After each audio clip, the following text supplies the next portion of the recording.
So this is the base model iPhone 15, and I'm gonna be real, this is a really good phone, and it's so much better than I thought it was gonna be. The iPhone 15 features a new slightly curved design, which is a lot more noticeable than people give it credit for. For those of you brave enough to use your device without a case, you'll find that the new design is a lot more comfortable in the hands when compared to previous models. The frame itself is a brushed aluminium material which looks good and feels almost soft, and I am a little skeptical about scratches showing up on this type of material over time, but it does a pretty good job with oily fingerprints which don't really show up at all. The phone also feels well balanced and is pretty light, weighing about the same as the iPhone 14 and 13. I think Apple have done a great job with the design of the iPhone 15. Although it's not completely different to any of the other older models, that brushed finish and those slightly curved edges just makes the phone feel a lot nicer. Moving on to ports and buttons, and the iPhone 15 has kept the physical switch to toggle silent mode.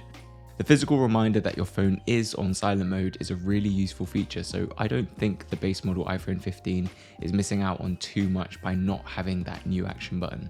One change we did get is this USB-C port, which is definitely my favorite thing about this year's iPhone. This might be a little bit annoying for those of you with a few years worth of lightning cable accessories, but in the long run, you'll have access to even more accessories and you won't need to use any of those weird USB-C to lightning cable type adapters. By the way, do consider dropping my channel a sub if you can. Moving on to user experience, and this phone is surprisingly nice to use. Firstly, this display. It is the same 60Hz 6.1-inch OLED display which can be found in the iPhone 13 and 14, but I don't think that's necessarily a bad thing because these screens are great. The iPhone 15 display did get a brightness upgrade though, so outdoor visibility has been improved.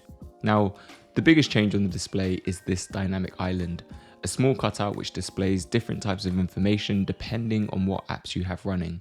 I think the dynamic island is quite a polarizing feature, with a lot of people disliking it due to its lack of app support, but I think it looks really good. I really like the way it interacts with apps like Spotify to turn this section of dead space into something that's a bit more interactive. Overall, the iPhone 15 has the solid display you'd expect from an Apple product. Movies and games look great, and unless you're used to using 120Hz displays, I don't think you'll have too much to complain about here. The iPhone 15 isn't perfect though, and it does currently have a serious performance issue, which may put you off this device: overheating. Now, in my experience, this doesn't happen too much, but it definitely does happen. Specifically if you're trying to play resource-intensive games with the highest possible graphics settings. And this isn't great for the internal components in the long run, which means the iPhone 15 can't really run a few fully maxed out games. The good thing is though is that this can be fixed with software and application updates, so hopefully this should improve over the next few weeks or months. To clarify here, I know that there are a lot of reports of iPhone 15s overheating, but I think for the majority of people, you're unlikely to push your phone that much regularly for it to be an issue. Okay, so let's talk about the camera, and I'll just let the footage here speak for itself.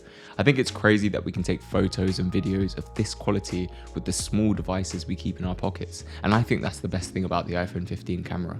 It's such a powerful and versatile tool that can do everything from capture memories on a day out to filming almost professional level footage.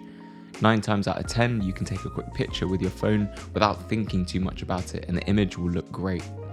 For when you are out and about, the battery life on this thing is also pretty good. I found that it actually lasts a lot longer than my iPhone 15 Pro model, so it's easy to leave your house in the morning and come back with at least 20% of your battery left over.